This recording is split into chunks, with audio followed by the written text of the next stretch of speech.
Did you know that collecting as little as an email address on your website's contact form could result in a $2,500 fine? What if I told you it was $2,500 per website visitor whose privacy rights you infringed upon?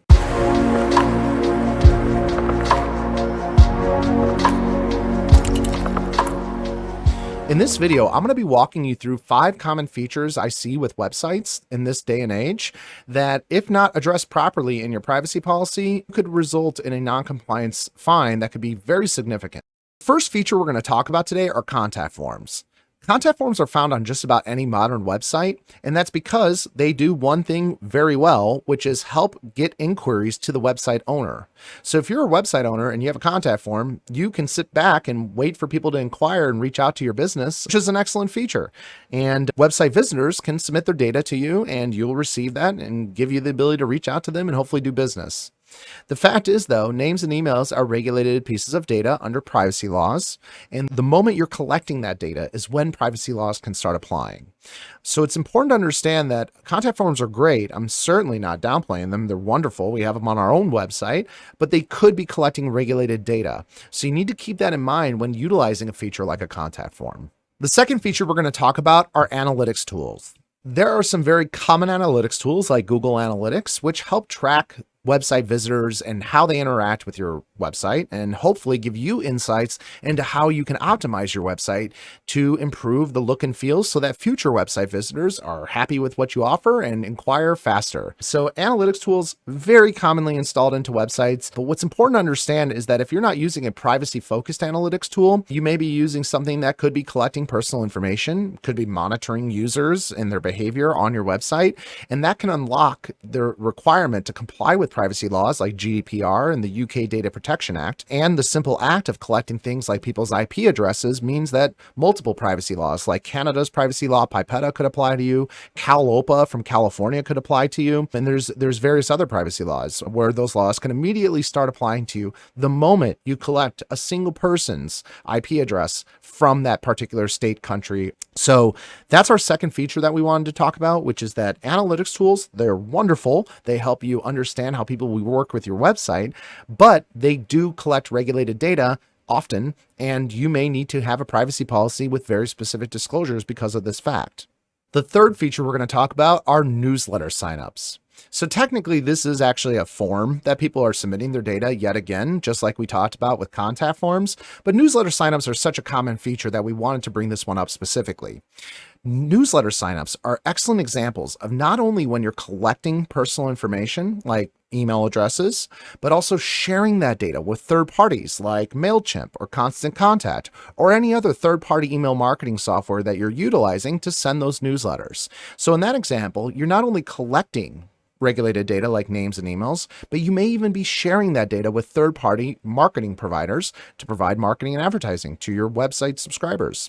The fourth feature we're going to talk about are ads. So if you run ads currently or plan to in the near future, you definitely want to keep in mind the fact that if you're utilizing things like tracking pixels to understand how people are converting on your website once they click the ad through, Facebook or Twitter or LinkedIn or Reddit or Google search engines, the moment they click onto your website, are you using a pixel to track them? If you are, you need to remind yourself of the fact that you may be not only collecting people's data like their IP address, but you actually may be sharing that data with the social media channel who you advertise through or the search engine who you advertise through. So yet again, another example where data is not only being collected through your website, but you're sharing that data with third parties, which has privacy law implications. So privacy policies are impacted by this. And even if you're required to have a cookie consent solution, you may first need to get the user's consent prior to placing that pixel on their browser, thus having the permission to track them. There's nothing wrong with doing this. What matters is what laws apply to you because you're doing this, and what disclosures do you need to make, and what measures do you need to take in place to get consent first prior to tracking people. The final feature that we see on many websites in this day and age that could have privacy law implications are security features like reCAPTCHA. So reCAPTCHA is an excellent way to prevent spammers from trying to hit your contact form inbox or prevent malicious actors from trying to hack your website and break into it. So reCAPTCHA is an excellent example of a very common feature we see on websites that is not only collecting personal information, but sharing that data with Google in that example with reCAPTCHA. So if you are using tools like reCAPTCHA, security tools like that, where you're collecting data about the website visitor to make decisions on whether or not they're allowed to like submit inquiries or maybe even just be allowed to visit your website in the first place, you need to understand there's privacy law implications of this, and you may be required to make this disclosure in your privacy policy that you're using a feature like this. Okay, so now that we covered the 5 most common features that require website owners to have privacy policies and possibly even consent tools, I think it's time to talk about how do we get policies that are comprehensive. So I think there are 2 routes to go about this. Number 1, ask your attorney. Ask your attorney if they create privacy policies, and if they don't, ask if they have a reference. You can also go to the website IAPP.org, the International Association of Privacy Professionals, and find a database of privacy attorneys that I'm sure would be more than happy to provide you a quote on what it would take to draft policies that are compliant with the laws that actually apply to you. I can't reiterate that enough. Website owners need to first find the laws that apply to them, because only then can you identify the disclosures you're required to make, because each privacy law has its own disclosure requirements. So, and it doesn't really matter where you're located. What matters is whose personal data are you collecting and where are they located and what privacy rights do they have. So those are the laws you need to comply with, and that's what you need to take into consideration when talking to your attorney.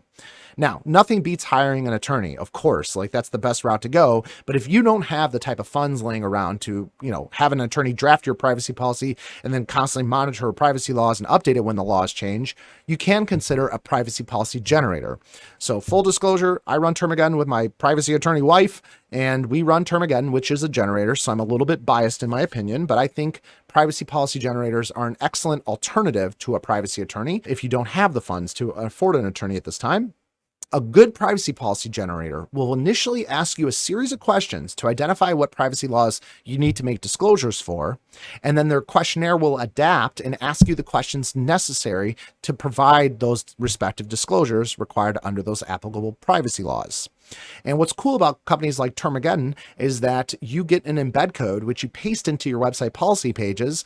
And that's what allows companies like Termageddon to simply push updates automatically to your privacy policy page with those newly required disclosures. Privacy attorneys, best route, but it can be a little expensive. Second best route would be privacy policy generators like Termageddon. And the pro to that is, they're significantly less expensive. Termageddon's $99 a year, for example, but they are not legal service providers. This was one of our first YouTube videos. Hopefully this was helpful. One of our goals at Termageddon is to use this channel to constantly update our customers and any website owner in general about the changing privacy law landscape. At the time of this recording, we have four more privacy laws going into effect this year that could require new disclosures if applicable to your business. So, I know privacy policies aren't the most entertaining thing in the world, but we're going to try to keep these videos short and informative and actionable for you so that you can move on in your life and know that you have a strategy to keep your policies up to date over time. All right. Thank you all so much. And yeah, feel free to subscribe, and thanks for taking the time to watch this video. All right. Bye-bye.